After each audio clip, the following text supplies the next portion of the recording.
V Alplesu se že nekaj časa ukvarjamo z idejo, da bi nastopali tudi na Facebooku, ker v ostalih medijih smo že dosti prisotni, ampak imamo pa problem oziroma ne vemo, na kakšen način bi se predstavili.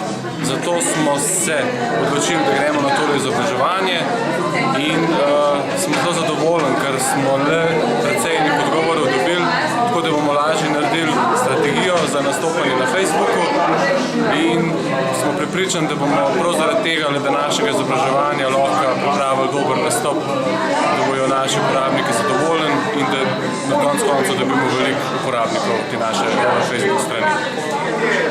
Predavanje je ful koristno, zato ker ti da nek celoten pogled na Facebook, ne samo tisto postanje, tudi pove o načinu postanja, kdaj ljudi nagovarjati, na kakšen način.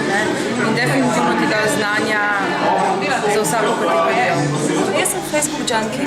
Zjutraj se zbudim s Facebookom, grem spat s Facebookom, praktično. Tega ne mojem možu povedati. Pa gre za to, da kot Facebook junkie prideš na tako predavanje, ko si mislim, da si dober, mi ne more kaj več povedati. Sve že vse vem, veš? Ni čisto, ne. Meni je bilo tole predavanje odlično. Kup trikov, štosov, s katerimi se pravzaprav sploh pogovarjaš drugače. Greš na internet, malo četaš, malo self-naš po Facebooku, ampak v resnici je pa kup stvari, s katerimi se ne ukvarjaš in tako da potem se predavanje začneš razmišljati in ugotoviš, shit, pa jaz delam vse narobe. Pravijo, da je community manager poklic prihodnosti in problem je pa v tem, da veliko slovenskih podjetij ugotovi, recimo, da morajo biti prisotni na Facebooku, ampak ne vejo pa niti kako, niti kaj bi tam počeli, niti kdo je njihova ciljna publika.